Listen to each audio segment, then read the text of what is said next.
Hello, my dear students. Good morning and Jai Shri Krishna. Once more, welcome to SSV Academy Neemuch.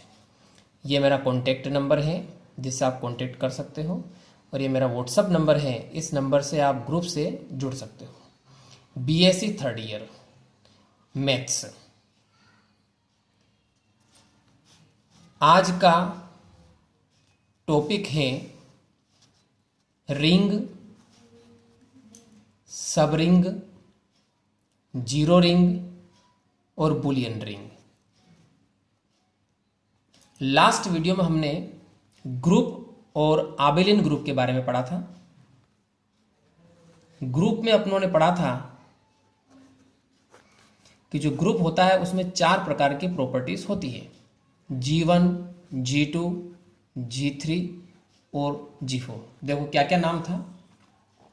पहली property थी closure property, दूसरी थी associative property, तीसरी थी identity property और चौथी थी इनवर्स प्रॉपर्टी। ये ग्रुप के लिए यदि इसमें एक प्रॉपर्टी और डाल दी जाए, कौन सी? G5। G5 का नाम है कम्यूटेटिव प्रॉपर्टी। यदि ये प्रॉपर्टी और डाल दी जाए तो इसी ग्रुप को अपन क्या कहेंगे? आबेलियन ग्रुप कहेंगे। Is that clear? आज हम पढ़ने जा रहे हैं रिंग के बारे में कि रिंग क्या होती है, सब रिंग क्या होती है, जीरो रिंग क्या होती है और बुलियन रिंग क्या होती है। सबसे पहले अपन बात करते हैं कि जैसे ये सपोज एक कोई भी सेट है S, इसमें एलिमेंट्स मान लेते अपन 1 2 3 4 एंड 5। ये है एक सेट। अब एक और अपन सेट बनाते हैं, इसी में से कुछ एलिमेंट्स लेते हैं। जैसे सपोज ये अपनों ने 2 एलिमेंट ले लिए 1 और 2, तो इसके सारे एलिमेंट्स इसमें है, लेकिन ये वाला सेट क्या है? इससे छोटा है। तो इसे अपन कहेंगे कि A is a subset of S। मतलब एक A क्या है? एक उपसमुच्चय है। और ये क्या है? समुच्चय है। तो इससे एक बात क्लियर हो रही है कि जो उपसमुच्चय होता है वो समुच्चय से क्या होता है? छोटा होता है। और उपसमुच्चय के सारे एलिमेंट्स किस में मिलेंगे? समुच्चय में मिलेंगे। देखिए A के दोनों एलिमेंट S में मिल रहे हैं, तो A छोटा हो गया है, तो इसको अपन इस टाइप से डिनोट करते हैं, A is a subset of S। इसी प्रकार आपने पढ़ा था G एक ग्रुप होता है। इससे छोटा एक सेट और बनाए अपन, मान लो H बनाया अपनों ने।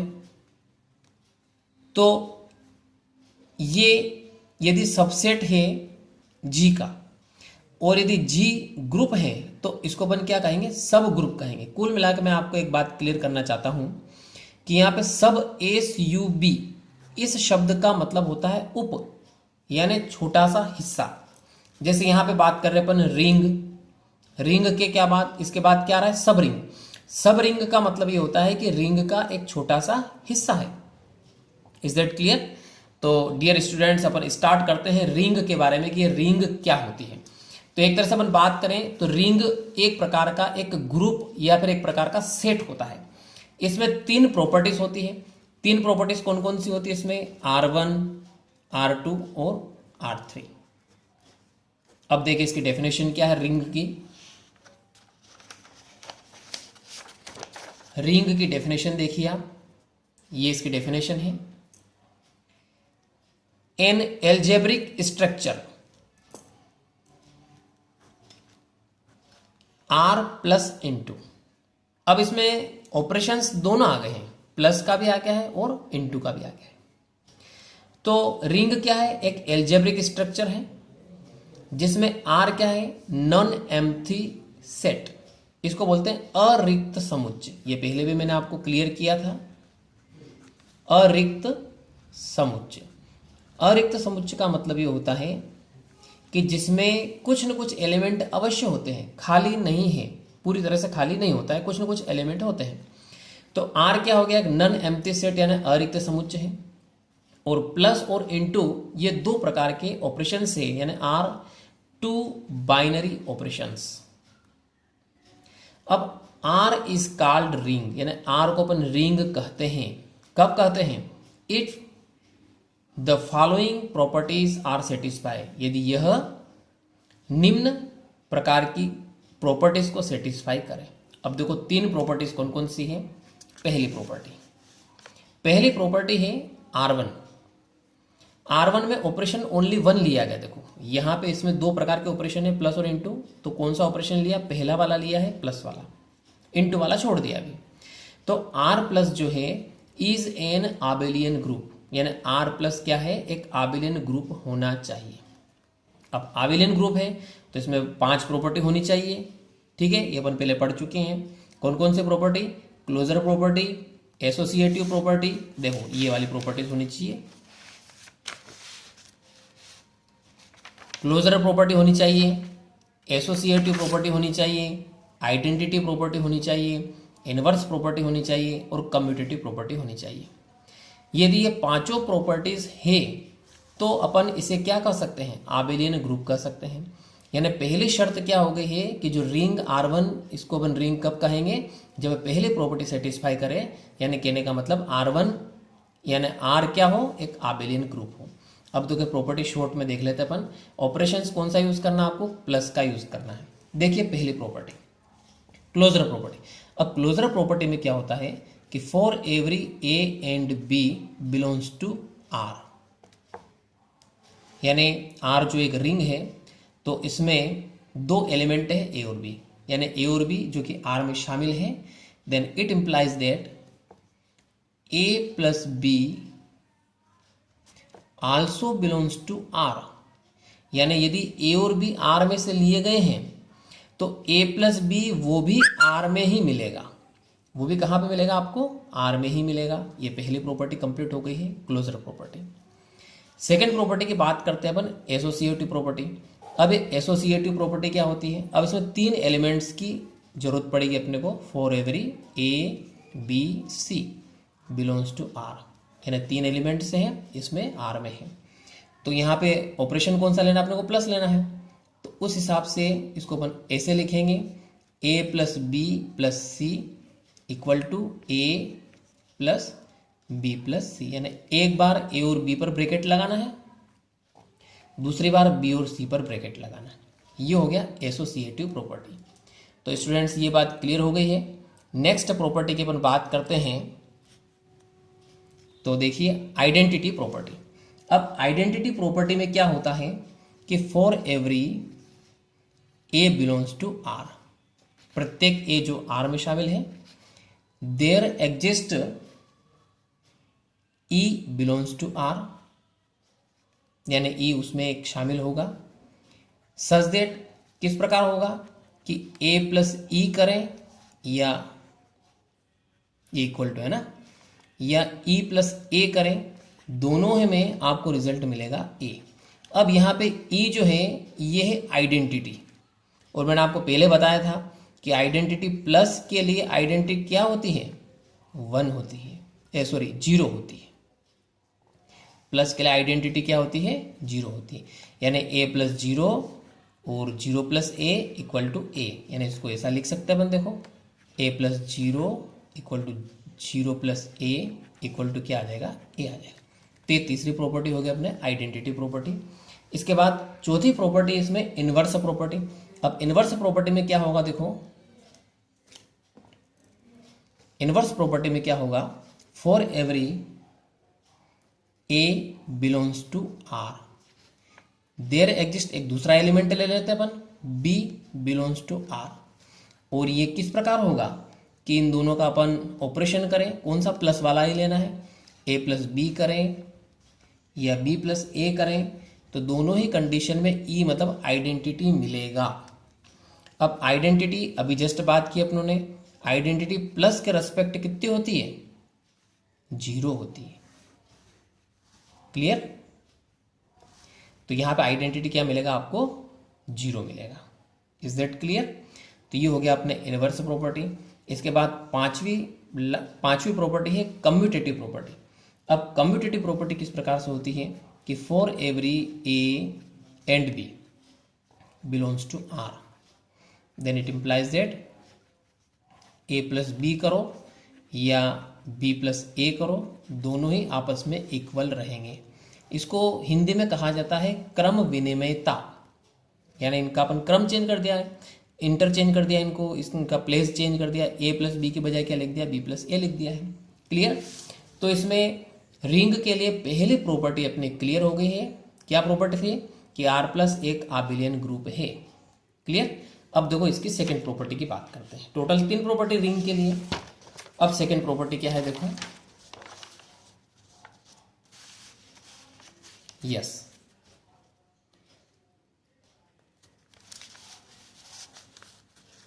सेकेंड प्रॉपर्टी है अपने आर इंटू, अब की बार ऑपरेशन चेंज कर दिया अपने, ऑपरेशन क्या लिया, इंटू लिया है, पहले प्लस था अब इंटू है। R into is a semi group. Group के बारे में पढ़ चुके हैं, ग्रुप में 4 प्रॉपर्टी होती है, G1, G2, G3 और G4। अब सेमी ग्रुप, सेमी ग्रुप में क्या होता है कि प्रॉपर्टी आधी रह जाती है, यानी ओनली 2 प्रॉपर्टीज रहेगी। अब देखो कौन कौन सी प्रॉपर्टी रहेगी। पहली property closure property. Closure property अभी अपनों ने पढ़ी थी, लेकिन वो उसमें ऑपरेशन क्या था, ऑपरेशन क्या था उसमें, प्लस था, प्लस का ऑपरेशन था। अब की बार ऑपरेशन कौन सा है, तो वो यहाँ पे इंटू का ऑपरेशन है।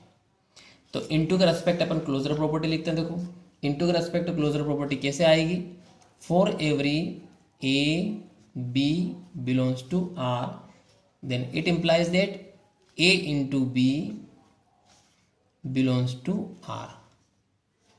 पहले क्या था कि a plus b belongs to R, अब क्या है, a into b belongs to R.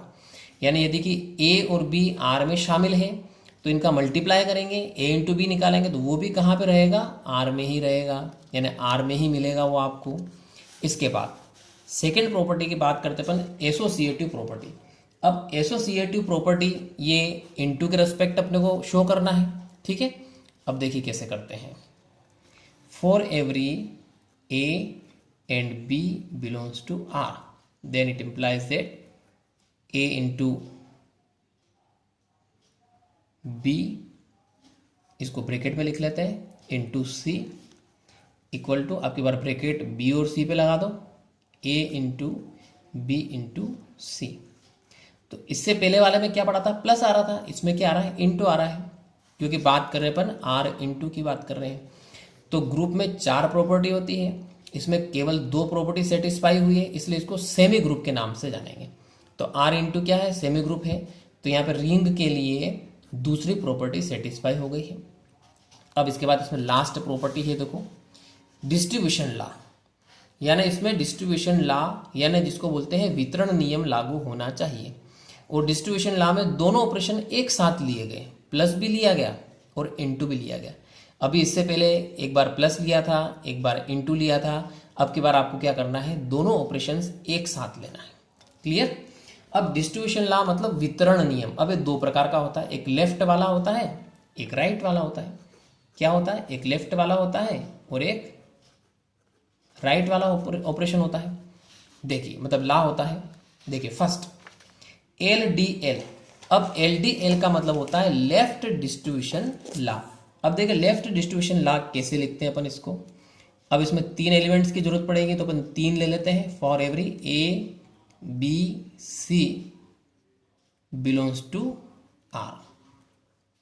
ठीक है, 3 एलिमेंट है ए बी सी, ये किसमें है, ये सी लिखा है, थोड़ा सही नहीं है, ध्यान से देखना, भी सी है। तो A B C belongs to R, then it implies that, इसको अपन ए से लिखेंगे, A dot B plus C. इसका ए का डिस्ट्रीब्यूशन करना है, अंदर मल्टीप्लाई करना है, तो इसको ऐसा लिखेंगे, ए इंटू बी प्लस ए इंटू सी, मतलब ब्रैकेट सोल्व करना है। इसको बोलते हैं लेफ्ट डिस्ट्रीब्यूशन लॉ। इसके बाद अगला आता है अपने राइट डिस्ट्रीब्यूशन लॉ। अब देखिए राइट डिस्ट्रीब्यूशन लॉ क्या होता है, इसमें क्या होता है कि ए को पीछे ले लो, वापस 3 एलिमेंट आपको लेना है, A B C belongs to R, then it implies that अब की बार ए पीछे ले लो, तो इसको ऐसा लिखेंगे B plus C dot A, मतलब इनटू ए। क्लियर। अब डिस्ट्रीब्यूशन करेंगे तो इसका अंदर मल्टीप्लाई करेंगे, तब की बार ए से हो जाएगा ये बी इंटू ए प्लस सी इंटू ए। क्लियर। तो ये वाला कहलाता है राइट डिस्ट्रीब्यूशन लॉ, और ये वाला क्या कहलाता है, लेफ्ट डिस्ट्रीब्यूशन लॉ। तो तीन प्रॉपर्टी इसमें हो चुकी है। अब यहाँ पे अपने तीनों प्रकार की प्रॉपर्टी सेटिस्फाई हो गई है, यानी R1, R2 और R3 तीनों प्रॉपर्टी सेटिस्फाई हो गई है। तो अपन कह सकते हैं कि R क्या है, एक रिंग है। R is a ring. तो डियर स्टूडेंट्स, ये बात क्लियर हो गई है। R को रिंग कब कहेंगे, जब वो तीन प्रॉपर्टीज सेटिस्फाई करें, R1, R2, R3। Clear. R1 में क्या पढ़ा था आप लोगों ने, प्लस के रेस्पेक्ट क्या होना चाहिए, क्या होना चाहिए प्लस के रेस्पेक्ट, आबिलियन ग्रुप। इसके बाद R2 में क्या पढ़ा, इनटू के रेस्पेक्ट क्या होना चाहिए, सेमी ग्रुप। इसके बाद R3 के रेस्पेक्ट क्या पढ़ा आपने, डिस्ट्रीब्यूशन लॉ। क्लियर। तो ये रिंग कंप्लीट हो गया है। अब इसके बाद सेकेंड टॉपिक है या सेकेंड पॉइंट है अपने, सब रिंग। अब ये सब रिंग क्या होती है, देखिए सब रिंग क्या होती है। मैंने अभी आपको बताया था, सब का मतलब होता है छोटा सा हिस्सा। Consider R plus into is a ring, यानी अपन मान लेते हैं, क्या मान लेते हैं कि R प्लस इंटू क्या है, एक रिंग है। रिंग है तो इसमें सॉलिड है, फिक्स है कि तीन प्रॉपर्टी इसमें होगी। कौन कौन सी, R1, R2, R3, तीनों प्रॉपर्टी इसमें होनी चाहिए। क्लियर। तो ये क्या है, एक रिंग है, और S एक छोटा सा इसमें से हिस्सा लेते हैं। तो S is a subset of R, इसको ऐसे डिनोट करते हैं। S ये सबसेट यानी उपसमुच्चय का चिन्ह है। S is a subset of R। इसको कभी कभी ऐसा भी बोलते हैं कि S छोटा है R से। क्लियर। तो छोटा सा हिस्सा लिया अपनों ने, तो S is called subring. S को अपन सब रिंग कहेंगे। वो कब कहेंगे, if follows addition and multiplication both properties, यानी एडिशन और मल्टीप्लीकेशन दोनों प्रॉपर्टी से सेटिस्फाई होनी चाहिए, तब उसको अपन क्या कहेंगे, सब रिंग कहेंगे। अब देखिए नेक्स्ट है जीरो रिंग। अब जीरो रिंग क्या होता है, एक सिंगल सेट लेते हैं अपन जिसमें ओनली वन एलिमेंट है, क्या है, जीरो है, विद टू बाइनरी ऑपरेशंस, यानी ऑपरेशंस दो है। कौन कौन से, प्लस और इनटू है। ठीक। तो इसको अपन जीरो रिंग कब कहेंगे, यदि ऐसा हो, 0 + 0 = 0, 0 × 0 = 0। क्लियर। तो इसको अपन क्या कहेंगे, जीरो आर नल रिंग कहेंगे। अब देखिए लास्ट पॉइंट है बुलियन रिंग। अब ये बुलियन रिंग क्या होती है, वापस लेते अपन, ये एक रिंग हो गई है R plus into, is called Boolean ring. Boolean ring कहेंगे कब कहेंगे, for every A belongs to R, प्रत्येक एलिमेंट जो R में शामिल है यदि उसका स्क्वायर करें तो वही एलिमेंट मिले। इस कंडीशन में अपन इस रिंग को क्या कहेंगे, बुलियन रिंग कहेंगे। अब ये भी एक प्रकार का सेट हो गया है। दो एलिमेंट मान लो, जैसे इसमें 1 और 0। देखिए आप ध्यान से देखो, 1 का स्क्वायर करोगे तो 1 आएगा। क्लियर। और 0 का स्क्वायर करोगे तो क्या आएगा, 0 आएगा। तो अपन इसको, इस सेट को क्या कह सकते हैं, इस सेट को अपन क्या कह सकते हैं, बुलियन रिंग कह सकते हैं। ठीक। तो डियर स्टूडेंट्स, आज का वीडियो कैसा लगा आपको, कमेंट्स जरूर करिए, एंड चैनल को सब्सक्राइब और लाइक जरूर करें। थैंक्स।